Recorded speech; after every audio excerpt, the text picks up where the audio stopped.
have appreciated the range of questions that you've heard here today.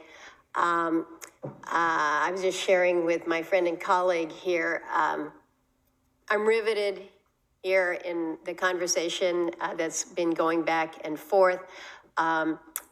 Since I'm not really chairing anymore, I don't have to sit here, but I think what is being discussed today is so significant and it's so important to the country that I really want to hear your views here.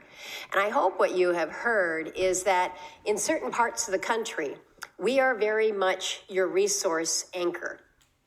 Whether it's West Virginia coal or Wyoming coal, or whether it's oil from Alaska, whether it's coal from Alaska, we are your resource anchor. Now, I'll let my colleagues speak to the manufacturing capabilities in both Wyoming and West Virginia, but in Alaska, we don't manufacture a lot. What we do is we provide for all of you so that in Michigan, in Ohio, in other parts of the country, we're doing all this Buy America, Made in America, but it's got to start from somewhere. And so when we're talking about this transition to the clean energy jobs, and believe me, Alaskans want those clean energy jobs just like all Americans do. We want to be able to access those resources that we have in the ground, whether it be oil, whether it be natural gas, whether it be coal or minerals. We want to be able to access that in a way that is environmentally responsible, that does work towards reduced emissions. But we still recognize that you're still going to need what we have. And so when we're talking about this transition, we have to realize that that transition and where these jobs are and what these jobs are going to be different depending on where we are. And so for us in resource-based states, I just hope you hear the concern. It's not that I want to keep us back in time.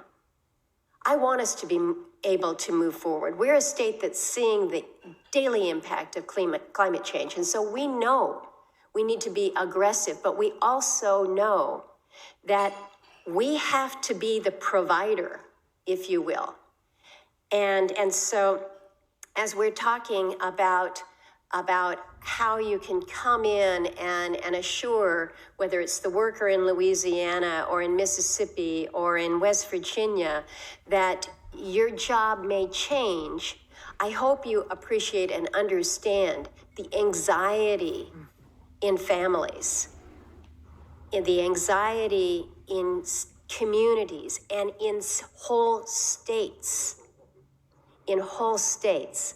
My state of Alaska, it is our oil resources that have allowed us to build our schools, build our roads. And so I share this with you with a great deal of passion, because while we transition, we have to ensure that the assets that we have in the ground that will allow us to be energy secure and energy and economically and environmentally secure. We're going to need us. And so when I think about the asset that we have in Alaska, the Trans-Alaska Pipeline, we've been flowing oil to help the people of California so that they don't have to import as much oil from Venezuela or from the Middle East. We think that actually helps. We think that our mineral base helps the country. It's not just jobs for us, but it helps us. So I hope that you would agree that the resource base, the assets that we have, things like the Trans-Alaska Pipeline and why it's important to keep it filled up, are important not only from an asset perspective, but for the jobs and the security that they provide to the nation. Senator, I completely understand this, and I so appreciate your sincere passion on the part of people you represent who are full of anxiety. The experience that I had, I feel like I get this so much because the experience I had in Michigan seared my soul on behalf of workers who were feeling utter anxiety about who is ever going to hire me. So the amazing opportunity we have, as you and I discussed, is for states, in Alaska in particular, because of being a state where we can pilot so many different types of technology.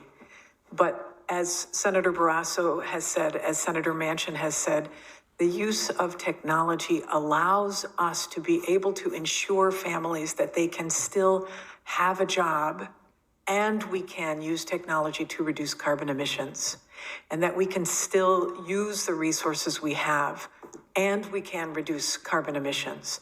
I completely understand what you're saying, and I appreciate your sincere passion on behalf of those you represent.